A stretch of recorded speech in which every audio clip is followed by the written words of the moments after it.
नमस्कार. सहज रेसिपी मराठीमध्ये आपलं स्वागत आहे. आज आपण खास थंडीच्या दिवसात खाल्ली जाणारी पौष्टिक आणि चविष्ट अशी अळीवाची खीर कशी तयार करायची ते बघणार आहोत.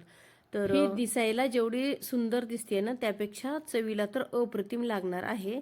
आता सुरुवातीला मी तुम्हाला अळीव दाखवते. हे बघा, अशा पद्धतीचे हे लालसर कलरचे असतात आणि थोड्याशा लांबट आकाराचे असतात. किराणा मालाच्या दुकानामध्ये अगदी सहज मिळतात. तर हे 2 चमचे अळीव घेतले. अळीव मात्र हे अगदी स्वच्छ करून घ्यायचे. यातले खडे, खुडे, कचरा वगैरे सगळा काढून घ्यायचा. आता जाड तळाची कढई गॅसवरती ठेवली. गॅस मंद असू द्यायचा. कढई गरम झाली की मगच यात अळीव घालायचे आणि हे बघा सतत ढवळत असे चटचट उडेपर्यंत हे अळीव भाजायचे. यापेक्षा जास्त अळीव भाजायचे नाहीत. असे अळीव उडायला लागले की मग गॅस बंद करायचा आणि गॅस जरी बंद केला तरी कढई आपली गरम आहे, त्यामध्ये व्यवस्थित खमंग याचा सुगंध येईपर्यंत याला ढवळत राहायचं. आणि आता आपले अगदी खमंग हे अळीव भाजून झालेले आहेत. यापेक्षा रंग जर काळपट केला किंवा जास्त भाजले गेले तर मात्र आपल्या खिरीची चव बदलू शकते, म्हणजेच आपली खीर ही कडवट लागू शकते. तर हे बघा, अशा रंगावर हे आपले अळीव चांगले भाजून झालेले आहेत. चला आता आपण हे अळीव भिजत ठेवूया. अर्धा कप दूध एका वाटीमध्ये घेतलं. यात हे सगळे अळीव घालायचे आणि चमच्याने याला चांगलं मिक्स करायचं, जेणेकरून याच्या गुठळ्या होणार नाहीत.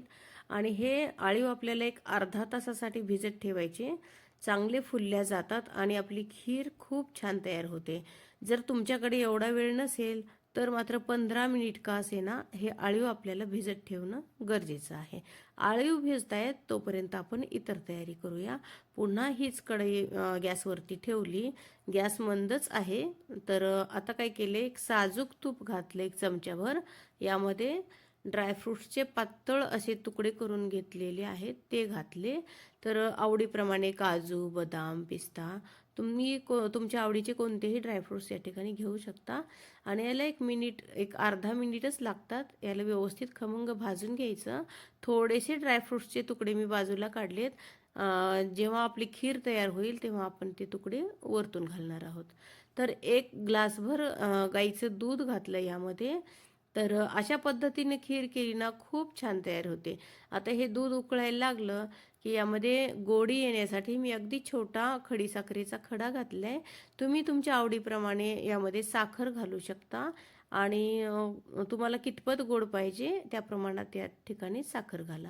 आता हे अळीव आपले भरपूर फुलल्या गेलेले आहेत. हे सगळे अळीव यामध्ये घालायचे आणि याला सतत मिक्स करता करता आपल्याला काय करायचे, एक 5 मिनिट याला शिजवत राहायचे. या दरम्यान गॅस वाढवायचा नाही. मंद गॅसवरतीच ही खीर आपल्याला शिजवून घ्यायची. तर या खिरीमध्ये तुम्हाला गूळ घालायचा असेल तर मात्र खीर पूर्णपणे तयार झाल्यावरच गूळ घाला, नाही तर मग हे दूध फाटू शकतं आणि मग खीर बिघडू शकते. तर थोडीशी वेलचीची पूड या ठिकाणी घातलेली आहे मी. तुम्हाला आवडत असेल तर जायफळसुद्धा तुम्ही घालू शकता. एक 5 मिनिट सतत ढवळत ही खीर आपली तयार करायची. अगदी साधी सोपी रेसिपी आहे.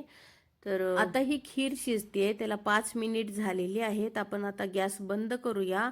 आत्ता जरी ही खीर तुम्हाला पातळ दिसत असेल तरी सुद्धा ही खीर थोडीशी थंड झाली की मग मात्र चांगलीच घट्टसर होते. तर रेसिपी आवडली तर लाईक करा, शेअर करा आणि आपल्या सहज रेसिपी मराठी या चॅनलला सबस्क्राईब मात्र नक्की करा. धन्यवाद.